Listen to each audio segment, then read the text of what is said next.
Well, we're doing a really special garden tour today that I guess I'm going to entitle it a garden tour for beginning gardeners or for new gardeners, because I am here with these two darling gals. This is my new daughter-in-law, Taylor, married to my son, Jamie, and this is her sister, who I also kind of think of as one of my daughters. This is Katie Kins, Katie McNeil, and we're just doing a tour of the garden, of the spring garden in front, as I would say it's just really starting to take off.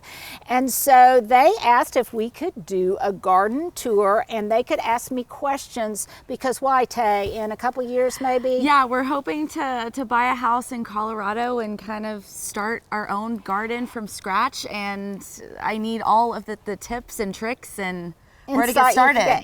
So, and what's funny is she was telling me earlier that my son Jamie is so fastidious that he will be a very fastidious gardener, and I wonder where he gets that. I know, right? And we have a ton of, like, we live in downtown Colorado right now, but we have I swear we have over 20 indoor houseplants, and like he is all over it. So I can't wait to see what we can do with outside. It's precious. And here's my little sales plug. If you guys haven't already order my book, The Elegant and Edible Garden, because there's a picture of my son Jamie and Taylor in it with their plant family, because they name all of their plants. So gals, what we're going to do is we're just going to walk around and you just ask me questions, and they can be plant questions, they can be design questions, they could be how do you do what. Now Katie still lives in an apartment, so Katie, if you want to know if if anything would grow inside or whatever. Yes, absolutely. I think my biggest first question is, how do you strategically kind of pick and lay out where you're planting things, and why are they in a certain spot for a reason, or? Oh, okay, that's a good question. That's probably a basic design question. So let's start out with something kind of elemental. So this would be a design issue, and that is the design of my beds, because I was like you gals, I knew nothing about gardening when I started. So the design and the bed lines and everything for me, first of all, were dictated by the shade lines of the tree. Oh, okay. Because I found that where there was too much shade, I couldn't grow grass, and so then there was kind of blank spaces. And Taylor, I don't know if you remember seeing the picture of the house when we first bought it. There was nothing here because we couldn't grow grass. So that kind of dictated the bed lines. And then after that, some of it is according to taste, Katie, aesthetically what I like, but there is a mix of evergreens, and those are things like the boxwoods and the hollies, and the yews, because I wanted evergreen structure that would be here year round. So you've seen my house in the snow. And it doesn't look empty even in the wintertime. It always looks like there's something in the garden beds. And are those low maintenance? I would say most of the time. That's a good question. Yes, in general, evergreens are low maintenance depending on the type that you plant.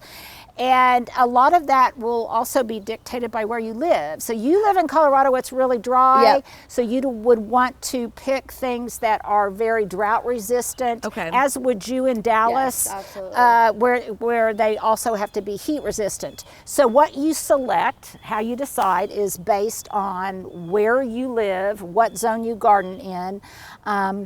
A nice tension and contrast between evergreens and then the fluffy, flowery stuff. And then if you want to kind of walk around this way, Katie, how I determined where I wanted them to be was also based on the fact that my beds are real curvy. Yes. Yep. And I had, because see that. Yeah, because I have an asymmetrical house. If I had a Georgian house or something that had really straight lines with lots of symmetry, I would probably have symmetrical beds. Which means the plantings in them would probably be symmetrical. But since I've got a loose kind of English garden look, I kind of did that according to eye and where I felt like there needed to be visual weight or not. Okay, and so like things like this, like these little purple pansies, flowers. Yeah, do you have to do anything, or will they just regrow every year? No. Okay, so that's a great question, and it's a good little tutorial for. So do you guys know the difference between an annual and a perennial? No. Okay. Well, I didn't either 2 when I months. started. Okay, so annual means, like the word Sure. annual, they have to be planted every year. Okay. Okay, every year. They can't overwinter. Okay. Perennial is just like it sounds. Something is perennial and it comes back year after year, hopefully. Okay. Weather gods, permitting, Right. and they come back. So for example, the pansies are cool weather annuals. So they're annuals I plant every year. Okay. And they like cool weather. When it starts getting really hot, they'll probably come out and go to the compost pile. Unlike this phlox, this Okay. is emerald boy phlox, and this it's also called thrift. This stays here year round. It blooms in the spring, and then I kind of shear it back, but it's here year round and it comes back every year. And So some of this pretty. has been here for probably close to 30 years. Wow. Yeah, and then some of it, and then some of it spreads, but it kind of goes just into a ground cover in the summer. Okay, and we have to ask about the tulips. Okay, Yes. the tulips, probably one of my very favorite flowers. So, I plant every fall. You've seen me do this Yes, many times, yes. Taylor. I plant at least 800 tulips just in the front. Do you space them out? Like how How do you I do plant them that? all at once, or do you space them out? Or You could, but they have to be planted in the fall. Okay. Okay, to bloom in the spring, they have to be planted in the fall. So this is how I know about when my planting time is in my zone. For me, it's Thanksgiving. Okay. So around Thanksgiving You'll come is out here. is when I come out, and I don't do with that little bulb. yeah, that's Okay, a- I don't do one at a time because you'd probably think, okay, that I would be here the rest of my life. right. So Placing all the bulbs yeah, everywhere. so I put a tarp down. I dig holes wherever there's kind of like a blank space. I dig holes, put the dirt onto the tarp. Then I put about 25, 50, Wow, 75 okay. in a hole. Then I put the dirt back on. I don't give them any additional food or whatever. And some people, depending on the type of bulb, where they live, whether or not they're going to have things that they plant in their garden beds to replace the tulips, some can get them to come back every year. But mine don't Okay. reliably come back in Oklahoma, so you I replant. replant. Okay. I replant every year, and for me, it's worth it. And how long will they stay bloomed? Okay, so these, Stuart, when? Not long enough. Yeah, not long enough. But the first tulip came into bloom about a week ago, Yeah. and then they slowly come into bloom because some of the varieties that I plant, and this is how you get a long show. You plant some that bloom early, some that bloom mid-spring, and some that bloom So it's kind late of all spring. overlapping, and there's not really a lot of so, missing. Yeah, so as some fades, like right now it's predominantly white and pink, but that color palette will change as Okay. those fade and other ones come into bloom. But in answer to your question, the biggest determinant of how long they will last depends on the weather. Okay. So, I have one more question. Yeah. I haven't necessarily always seen tulips where the edge is like that. frilly, That's really isn't that fun? So I really love the way that looks.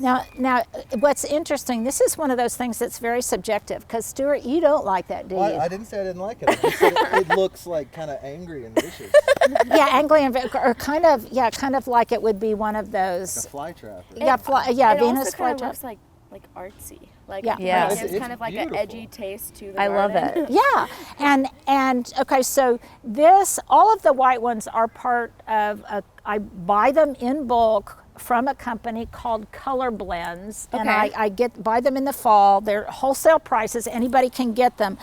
But the white mix comes like this, so it's just all of them in that selection are white, but some of them are frilly like this. Some of them are Yeah, double. I'm noticing kind of the different. Yeah, it's And very, some of very them are just cool. a traditional tulip shape.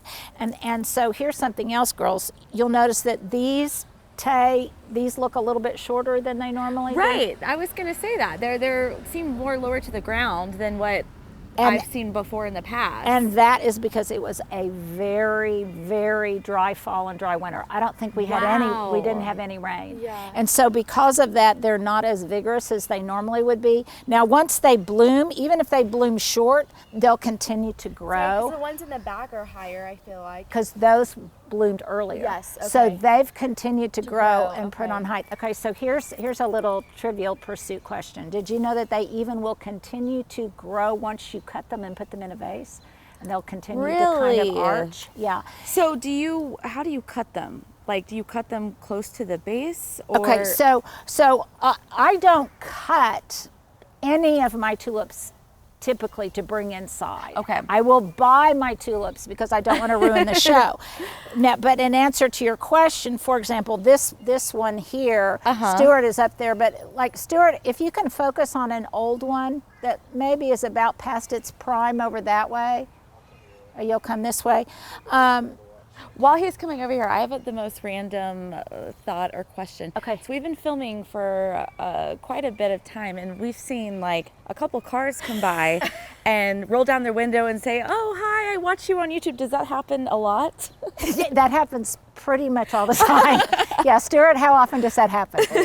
Where Yeah. am I going? Yeah, okay, you're going like right here. So this is one that isn't such a much, or it may have been a bloom that maybe came up from last year. So Tay, to keep the entire stand looking fresh so that some of them aren't kind of yucky looking and the rest are looking really fresh, I'll just cut it off at the base. Now sometimes if I have a singular bloom and it's done, I might, if it's just rained, pull the whole bulb out. And then what remains is still pretty and fresh. Got So it. it doesn't look like a mix of dead ones. And that would be my question of the day for you guys. How do you keep your spring show looking fresh? As some bulbs or flowers begin to fade and other ones come into their own, what do you do with those that have already bloomed and are starting to look kind of yucky? Yeah. I mean, Yeah. you know, so that the totality of everything looks really good and fresh. Okay, so okay, Katie, you're up. You're up with a question. Yeah. I gotta think about this. I guess my biggest question, since I live in an apartment, what kind of things as I begin to transition out of the apartment do I need to kind of start keeping in mind as I roll into a house, or kind of thinking about at the end of this year I am going to rent a house instead of living in an apartment, so things that I can kind of start Maybe to grow inside and then Yes. grow outside. Okay, That's that's a great question because so many people are kind of in that transitional phase. And by the way, I had lots of my topiaries and things that I overwintered inside that I had as houseplants, but I brought them out now for a summer vacation. But okay, here's a great example of something. So you gals are probably really both into succulents. Oh, yes. I know We you love our yeah, succulents. So, okay, so this is Sedum Autumn Joy. It is a succulent, and you probably have some succulents that you have in Yes, your house right yes. now. Okay, if you wanted to bring those out and could use them as container plantings outside in the summer, Okay. they need to transition. You know, they can't handle, it's just like coming Immediate. from a dark Right. place into the light. Need to kind of transition them before you put them in strong So sun. how do you transition them? What would So your tips for me be? so for example, I've got some kind of shady porches. So when I'm first bringing them out, I just gradually expose them to light. So leave Okay. them in shade for a while, then give them a little bit of sun, and then a little bit more until they eventually can. So they're like They adapting to the environment. have to adapt, just like everything. I mean, just like us, we have to. You know, our eyes adapt Yes. from going from outside to Yes, in or yes. whatever. So that's important. But if you wanted to bring some of your succulents outside and say put them on your patio table Okay, yes. or on your terrace table or Yeah. whatever, then you can.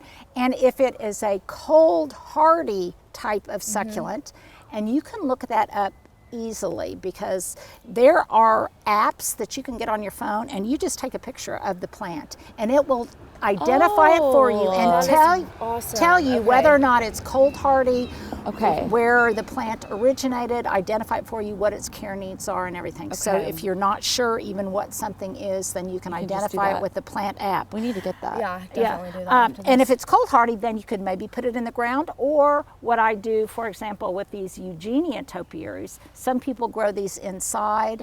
I grow them, I have a friend's greenhouse where they overwinter and then I bring them out. But that's something that could have been a house plant. I bring them out in the summertime, but they're not cold hardy. So Okay, they can't handle a okay. freeze and I have to bring them back in. Back in. Okay. So Yeah. one more question for you. With Yeah. that being said, when I love getting flowers. My Yeah. boyfriend gets me flowers every week. It's different flowers. Yeah. So if you have any tips for like when I keep my flowers inside and keeping them alive longer, things like that. Okay. Whoa, your boyfriend gets you flowers every week? Wait, Jamie doesn't do that for you. Oh, Okay. What? Okay, we need to have a talk. Ben needs to call Jamie right now. Yeah, because I have to say that Big Jamie gets me flowers almost every week. Yeah, Ben Well, is really good about bringing me We do get flowers, but I say it's collaboration when we go to the grocery store. It's just part of our list. Okay, well that's okay. Then It's still, that's okay. It's still good. He recognizes he still that. picks them out because He's so he controlling. Yes, he has his taste, so he still picks them out. So I'll take that. Okay. Okay, this is what I don't understand. Here's another question for you moms out there. Jamie growing up was not a neatnik. He wasn't real neat and he wasn't real tidy. And then as soon as he moved away from home, Everything's very neat. When I visit It's them, very orderly. I Everything's clean before I clean. leave when I visit. Yes. yeah. Jamie is very fastidious. He's very, dare I say, anal. He is very, and he was not that way growing up. So I don't know. And I didn't really overly pick up after my kids. So I don't know what that is. But man, as soon as he hit those dorms, everything had to be. Yes. Yeah, just like that. Now, what was your question? So more just picking out flowers for different times a year to last longer inside if I have them on my Okay, so kitchen table or wherever it may be. So let's start out with, let's say that you are coming out into your beautiful garden to cut some flowers to bring inside. You want to cut them in the morning when they're they're hydrated to the max before the sun has kind of beaten them down and a lot of that moisture has transpired out of the plant itself. So you want to cut them in the morning or in the evening when they're cool and they've had best conditions. You're going to bring them inside immediately and put them in water. Now when you bring them home from the grocery store, the same thing applies. Immediately put them in water. It's called conditioning. Let them soak up as much water as you can. And you've got some flowers in my house that we're going to arrange later. Yes. Okay. Then just as you're getting ready to put them, take them out of their bucket and you're going to put them into the vase where they belong, then you're going to recut them. Okay. Oh, So I okay. never That's a good recut them. tip. I usually, when I get them, I cut them, then put them in water right away. So now I kind of know how to recut them because what that does is it gives them a fresh opening to draw more water. Okay. And the more you can do that every couple days if you want at a minimum. And this is something to tell Jamie. He needs to add fresh water or change the water in the vase a lot to make them last longer. So I've noticed it lasting longer because like every 3 or 4 days I'll either add water to it or I put new water in. Yeah, so we usually put new water every couple days, but we're not continuously trimming Well, them. that you don't have to, but that will make them last longer. Okay, that's good So to know. I know every fall when we go up there, you guys have mums, you have like fall bouquets and things. Mums in general last a really long time, so they're going to stay looking fresh and not be ready to toss. So recut them, wash out the vase, put new water in there that will last a lot longer. And then the other thing is that prevents them getting stinky. Okay. And and the other thing you do is on the stem of a flower, make sure that you remove all of the foliage. All of the leaves and everything off of the stem, because anything that's submerged under water will start decaying, and it's that decaying That stuff. causes the flower to kind of go downhill. Yeah, and start to smell. Yeah, and start to smell. Okay. So how often are you watering I was wondering that. this whole area? And are Okay. there certain sections where you're Yes. heavily watering versus others? Okay, so here's a good tip. You want to plant things that enjoy the same conditions in the same area. So all plants that might like to be kind of soggy, you plant them together. Plants that like more dry conditions, you plant them together so that when you water, you're not overwatering one or underwatering the other. Okay. Now, in my front yard, I have some microclimates, but pretty much because I face south, most everything needs the same kind of watering. But I have an in-ground irrigation system. But I don't put it on automatic unless I'm leaving town. I put it on manual because I only want to water when it needs to be watered, because you guys have probably seen lots of times where it'll be raining and people's sprinkler systems will be going off. They're set on Water they're is automatic. way too precious right now to do that. So So, and then there are other things that, depending again on the weather, or we're having one of those streaks of 110, 100 degree weather, then some things might need more watering than others. It might be also because something's in an active growth stage, and so I want to water it more to give it a little bit more oomph. Okay. Containers in general obviously have to be watered a lot more than things in the ground. So there's no substitute for knowing thy garden. Okay. So I used to say, when the boys were little, Tay, I used to say that I thought I knew my garden as intimately as I knew the contours of my baby's bodies. You know every little nook and cranny, every little everything. And I started my garden when I started my family. And so to me, there were so many metaphors about, raising your family and taking care of things, and you begin to know something really intimately.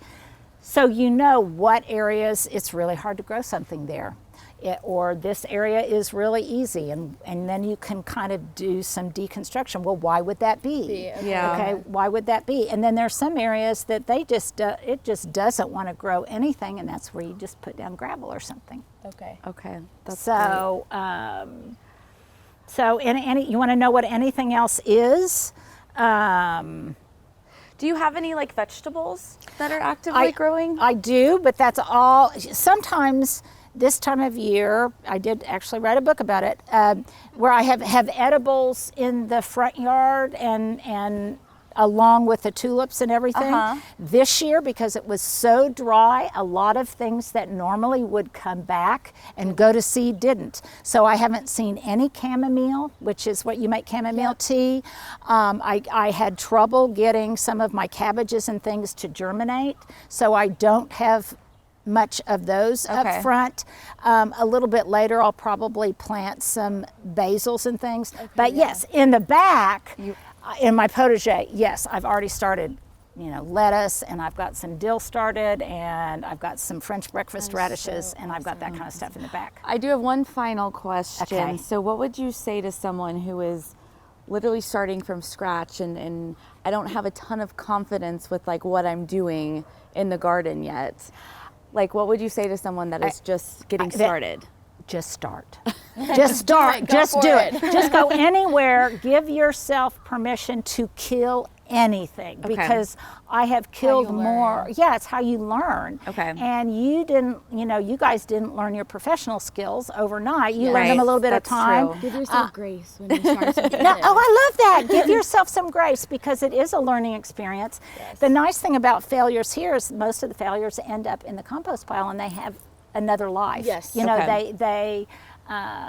yes, sometimes it can be expensive, but then by the same token, you have friends who will share free plants with you too, and you just fit your own garden style, and you just start. So for me, I did the same thing you gals did. I started with houseplants. Yeah.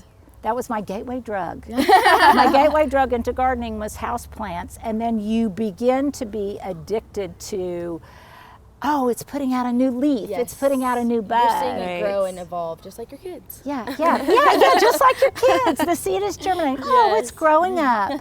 And so you get hooked on that, and then you realize you translate that from indoor plants to outdoor plants. And we did a video was that just last week, Stuart, when we went and we visited a gal's house who lives in a 1932 house, and man, was she into houseplants. You need to watch that one. She had houseplants everywhere, practically, really almost cool. practically walls of houseplants. It was Wow. really cool. So, and it's a wonderful way to express your own style. But you just, love it. you just start. You just Gotta go for it. Yeah, it's kind of like starting a family tag. Okay. There's no Jumping the gun a good little time. bit. There's no best time. There's no best time. Sometimes Sure. it just happens. No pressure.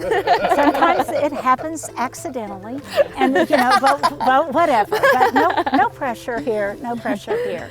Thank you, girls. Thank you so much for darling. having us. What a fun time. Well, I've got a special little something that's going to be coming up down the line, but I'm not going to reveal it right now. We're just going to give you my traditional fashion epilogue for today, times 3. We're all kind of dressed similarly. Let's see, Ray-Ban sunglasses, earrings, I don't know where they're from, necklace, this is kind of special. This is a tie tack or a tie clasp, Stuart, is that what you call it? Probably, yeah. That belonged to my dad that I have just hung on a chain and put a bead on it because it reminds me of him. This is thrifted. It's a J. Crew jacket. I believe I got it off of Poshmark. These jeans are J. Crew matchstick. They are ancient. And my loafers came from, I think, Nordstrom Rack. So there you go. Taylor, take it away. Yes, so I have this really cute blazer I got from Zara years and years ago. This little bodysuit, I have one in like every color from Amazon. Super inexpensive, you can wear them with everything. I then have these really cute jeans I got from this website called Nuuly, N-U-U-L-Y, and you pay a monthly fee and you pick out 6 to 8 different items. Cool. And you get to try them on and then you return them after you wear them, or you can buy them for like 50% off. So I've worn these for so long. And then I've been really into Nike sneakers, or just sneakers in general lately. So Oh, and I've got a fashion question of the day. Where you live, do you call them tennis shoes or do you call them trainers? I say sneakers. Or sneakers. I say Okay, sneakers. so that's something. Okay, Katie, your turn. Okay, here I am wearing this Lush Fashion Boutique blazer. We have a Free People little tie top here. Cute. Old Navy jeans.